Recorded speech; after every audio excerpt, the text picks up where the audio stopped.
बातमीपत्रामध्ये आता पाहणार आहोत सकाळच्या महत्त्वाच्या 100 बातम्या अतिशय वेगवान स्वरूपात सुरुवात करूया। भाजपची राक्षसी भूक शहरातील परिस्थिती बिघडवत असल्याची टीका अजित पवार यांनी केली आहे। गेल्या 9 वर्षात शहर वाहतूक कोंडीच्या विळख्यात अडकले। भोसरी परिसरात अधिकच्या दराने कामे दिली, याचमुळे काहींच्या संपत्तीत वाढ झाली असं म्हणत नाव न घेता महेश लांडगेंवर अजित पवार यांनी टीका केली आहे। उद्धव ठाकरेंनी कार्यकर्त्यांना मार्गदर्शन केलं। मुघलांबरोबर लढाई झाली तशी मुंबई पालिकेची निवडणूक लढायची। सूर्याजी पिसाळवर आजही गद्दारीचा टिळा आहे। सूर्याजी पिसाळ जसा 400 वर्ष लक्षात राहिला तसे मिंधे लक्षात राहतील असं म्हणत ठाकरेंनी एकनाथ शिंदेंवर निशाणा साधला। मुंबई महापालिका निवडणुकीच्या पार्श्वभूमीवर ठाकरे बंधूंकडून मुंबईसाठी विजन जाहीर करण्यात आले। आमदार आदित्य ठाकरे आणि मनसेचे नेते अमित ठाकरे यांनी जाहीरनाम्याची घोषणा केली। लाडकी बहिणी योजनेच्या पार्श्वभूमीवर मुंबईतील घरकाम करणाऱ्या महिलांना 1500 रुपये स्वाभिमान निधी देण्याची घोषणा करण्यात आली आहे। महापालिका निवडणुकीच्या प्रचारार्थ मुख्यमंत्री देवेंद्र फडणवीस सांगली दौऱ्यावर जाणार आहेत। सांगलीतील गणेश मंदिरातून भाजपच्या प्रचाराचा शुभारंभ करणार आहेत, तर स्टेशन चौकातून मुख्यमंत्री फडणवीस कार्यकर्त्यांना मार्गदर्शन करतील। पनवेलमध्ये भाजपचे 6 उमेदवार बिनविरोध निवडून आले, तर एका भाजपच्या उमेदवाराने अर्ज मागे घेतलाय। भाजप उमेदवार स्नेहा शेंडे यांनी प्रभाग क्रमांक 18 क मधून माघार घेतली आहे। मालेगावमध्ये बंडखोरी रोखण्यात भाजपला अपयश आलं। प्रभाग क्रमांक 10 ड मधून निष्ठावंत नितीन फोंपळे यांनी बंडखोरी करत उमेदवारी कायम ठेवली आहे, त्यामुळे भाजपचे अधिकृत उमेदवार सुनील गायकवाड यांना फटका बसणार आहे। नवी मुंबईमध्ये स्वबळावर लढणारी निवडणूक भाजप कार्यकर्त्यांसाठी प्रतिष्ठेची बनली आहे। आजपर्यंत केलेल्या कामाचं दर्शन घडवण्याची संधी आहे।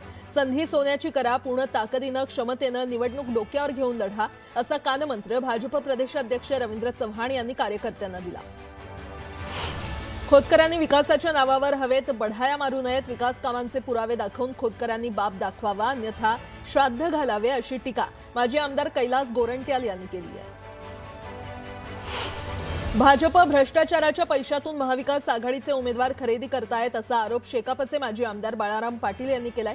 भाजप आमदार प्रशांत ठाकूर यांच्यावर त्यांनी निशाणा साधला। अहिल्यानगर महानगरपालिकेमध्ये राष्ट्रवादीचे 2 तर भाजपचे 4 उमेदवार बिनविरोध निवडून आलेत। भाजप आणि राष्ट्रवादीची राज्यातील युती आणि सरकारने केलेली विकास कामं यामुळेच हा विजय शक्य झाल्याचा दावा आमदार संग्राम जगताप यांनी केलाय। कल्याण डोंबिवलीमध्ये शिवसेना भाजपची युती झालेली असताना प्रभाग क्रमांक 29 मधून भाजप आणि शिवसेना एकमेकांच्या विरोधात लढतायत, त्यामुळे युती धर्म पाळला जात नसल्याचं बोललं जातंय। सांगलीमध्ये शिवप्रतिष्ठानचे उमेदवार राहुल बोळाज यांनी उमेदवारी अर्ज मागे घेतला। मुख्यमंत्री देवेंद्र फडणवीसांनी संभाजी भिडे यांची मनधरणी केल्यानंतर हा अर्ज मागे घेण्यात आलाय।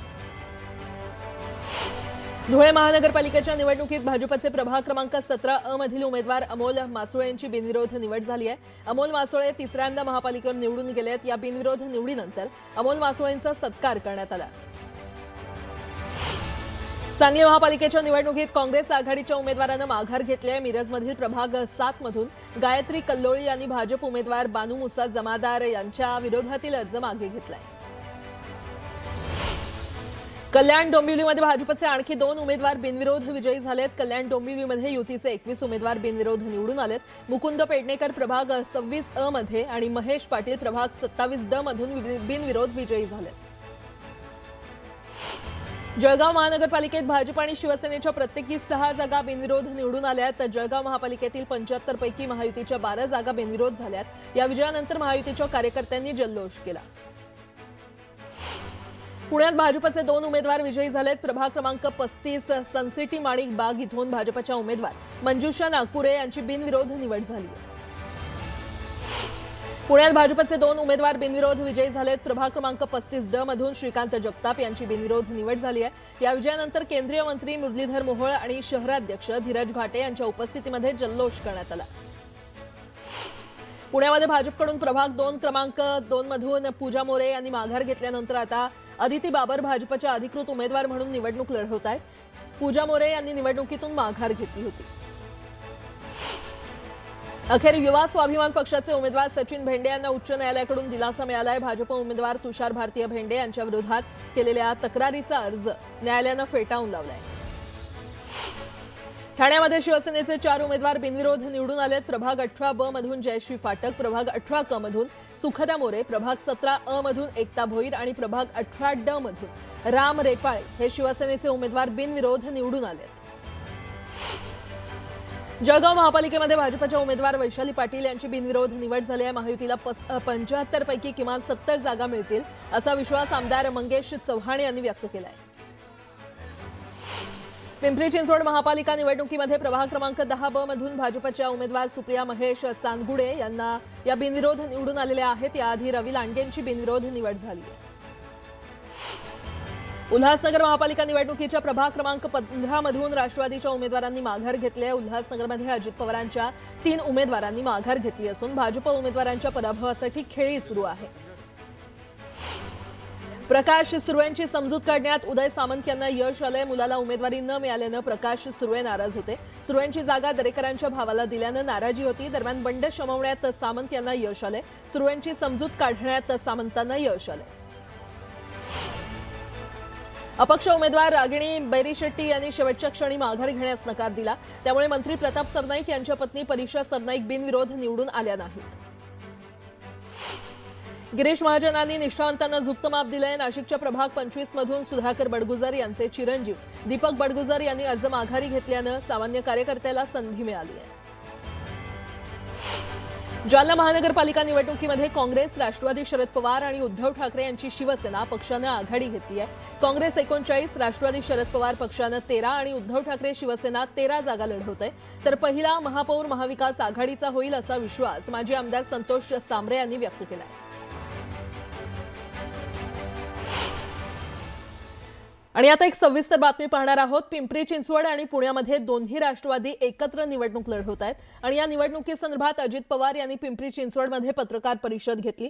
यावेळी मागे असलेल्या पोस्टरवर शरद पवार आणि अजित पवारांचा फोटो होता। हा आतापुरता आहे की कायमस्वरूपी असेल असा प्रश्न पत्रकारांनी विचारल्यावर अजित पवार यांनी सूचक विधान केले। पाहूयात।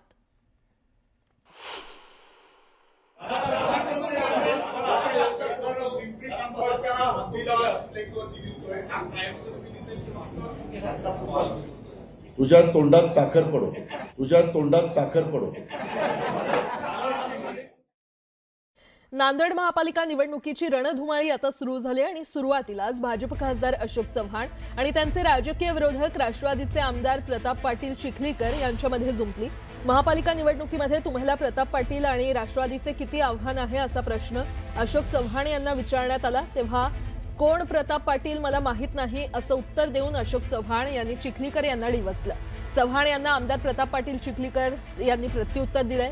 वय झालं की असं होतं, लोकसभेत तुम्हाला कुणी पराभूत केलं असा प्रश्न त्यांना विचारायला हवा होता, तेव्हा त्यांच्या लक्षात आलं असतं असं उत्तर प्रताप पाटील चिखलीकर यांनी दिलं।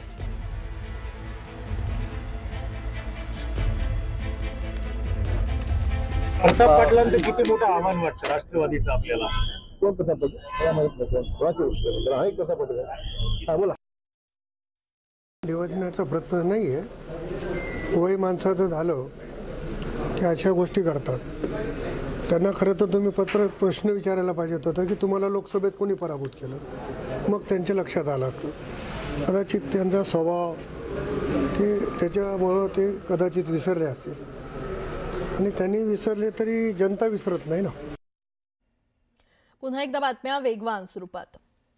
धाराशिवसह लातूर, बारामती, यवतमाळ या 4 विमानतळांच्या विकासाचा मार्ग खुला झालाय। महाराष्ट्र औद्योगिक विकास महामंडळाच्या अखत्यारीत असणारी 4 विमानतळं महाराष्ट्र विमानतळ विकास कंपनीकडे हस्तांतर करण्यात आली आहेत। महाराष्ट्र विमानतळ विकास कंपनी या 4ही विमानतळांचा कायापालट करणार आहे। नगरपालिका निवडणुकीमध्ये यश मिळाल्यानं निकालानंतर फक्त 10 दिवसात अपप्रवृत्तीनं पुन्हा तोंड वर काढलंय असा आरोप आमदार अनिल पाटील यांनी केलाय। गेल्या 6 वर्षांपासून मी आमदार असताना माजी आमदारांचे अपप्रकार बंद केले होते असा दावा त्यांनी केलाय।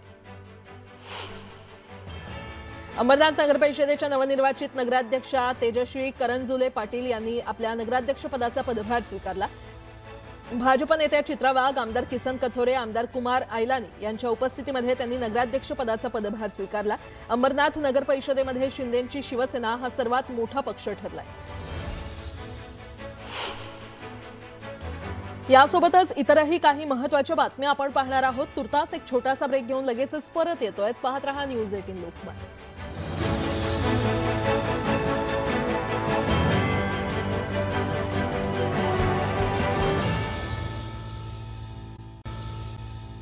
ब्रेक नंतर आपलं पुन्हा एकदा स्वागत। उर्वरित बातम्या पाहूयात। नाशिकमध्ये पुन्हा एकदा माघारीच्या दिवशी भाजपच्या 2 कार्यकर्त्यांमध्ये फ्रीस्टाईल हाणामारी झाली। प्रभाग क्रमांक 31 मधून भाजपने इच्छुक असलेले देवानंद बिरारी हे त्यांची पत्नी वंदना बिरारी यांच्यासोबत अपक्ष फॉर्म मागे घेण्यासाठी गेले होते, तेव्हा भाजपचे अधिकृत उमेदवार बाळा शिरसाट आणि बिरारी यांच्यामध्ये फ्रीस्टाईल हाणामारी झाली।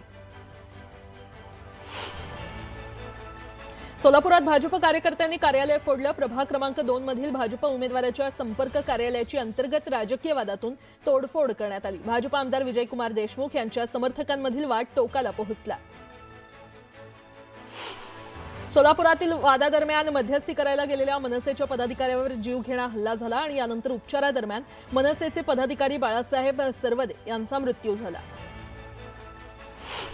सोलापुरातील राजकीय हत्याकांड प्रकरणात 11 संशयित आरोपी निष्पन्न झाले। त्यातील 4 आरोपींना पोलिसांनी ताब्यात घेतले। जेल रोड पोलिसांनी 4 आरोपींना अटक केली आहे। धुळे शहरातील नेहरू नगर परिसरात 2 गटांमध्ये राजकीय वादातून तणाव निर्माण झाला। भाजप आणि राष्ट्रवादीच्या उमेदवारांमध्ये वाद झाला। यावेळी झालेल्या हाणामारीमध्ये 2 ते 3 जण जखमी झाले।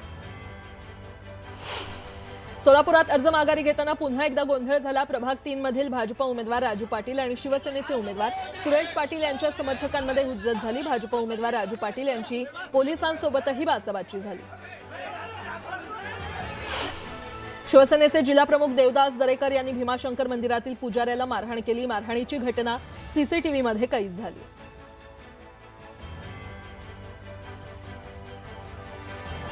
आता एक नाशिकमधून सविस्तर बातमी। नाशिक महापालिकेतील 8 प्रभागांमध्ये बंडखोरी झाली आहे। भाजपच्या 8 बंडखोर उमेदवारांनी अर्ज मागे घेतला नाहीये। भाजपच्या अधिकृत उमेदवारांना त्याचा आता फटका बसण्याची शक्यता आहे। 8 बंडखोर उमेदवारांनी अर्ज कालच्या दिवशी मागे घेतला नाही आणि त्यामुळे आता भाजपचे जे अधिकृत उमेदवार आहेत त्यांना याचा फटका बसणार आहे।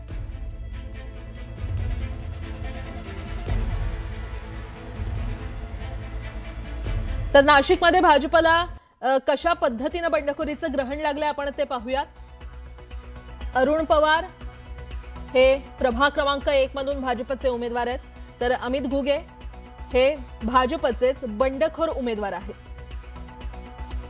त्यानंतर प्रभाग क्रमांक 3 मध्ये मच्छिंद्र सानप हे भाजपचे अधिकृत उमेदवार आहेत आणि त्याच प्रभागात रुची कुंभारकर यांनी बंडखोरी करत फॉर्म भरलेला आहे। प्रभाग क्रमांक 6 मध्ये गुरमीत बग्गा हे भाजपचे अधिकृत उमेदवार आहेत, तर अशोक मुर्तडक यांनी बंडखोरी करत फॉर्म भरलेला आहे। त्यानंतर प्रभाग क्रमांक 10 मध्ये समाधान देवरे भाजपचे अधिकृत उमेदवार आहेत, तर शशिकांत जाधव यांनी प्रभाग क्रमांक 10 मधून बंडखोरी करत उमेदवारी अर्ज दाखल केलाय। त्यानंतर प्रभाग क्रमांक 29 मधून भाजपचे अधिकृत उमेदवार आहेत दीपक दातीर आणि प्रभाग क्रमांक 29 मधूनच मुकेश शहाणे यांनी बंडखोरी केली आहे। तर प्रभाग क्रमांक 28 मध्ये शरद फडोळ हे भाजपचे अधिकृत उमेदवार आहेत आणि त्याच प्रभागातून दिलीप दातीर यांनी बंडखोरी केलेली आहे। त्यानंतर प्रभाग क्रमांक 20 मध्ये संभाजी मोरुसकर हे भाजपचे अधिकृत उमेदवार आहेत आणि प्रभाग क्रमांक 20 मधून अंबादास पगारे यांनी बंडखोरी केली आहे। तर प्रभाग क्रमांक 18 मध्ये ज्योती माळवे या अधिकृत उमेदवार आहेत, मात्र त्याच प्रभागातून मीरा हांडगे यांनी बंडखोरी करत उमेदवारी अर्ज दाखल केलाय।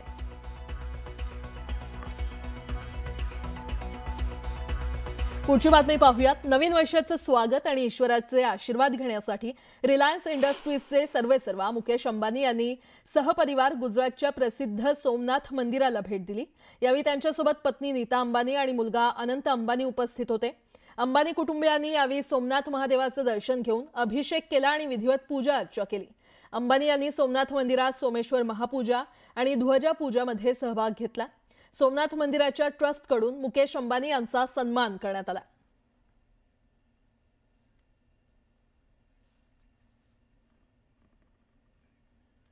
खंडोबाच्या नावानं चांग भलं येळकोट येळकोट जय मल्हारचा जयघोष आणि भंडारा खोबऱ्याची उधळण करत भाविकांनी पालीच्या खंडोबा यात्रेला हजेरी लावली। महाराष्ट्र, कर्नाटक आणि आंध्र प्रदेशातील लाखो भाविक साताऱ्यातील पालीमध्ये दाखल झाले होते। यावेळी खंडोबा आणि म्हाळसा यांचा शाही विवाह सोहळा लाखो भाविकांच्या साक्षीने पार पडला। पाली नगरीत तारळी नदीच्या वाळवंटात खंडोबाचा रथोत्सव ओढण्यासाठी भाविकांनी मोठी गर्दी केली होती। अवघा परिसर भंडाऱ्याच्या रंगात न्हाऊन निघाला होता।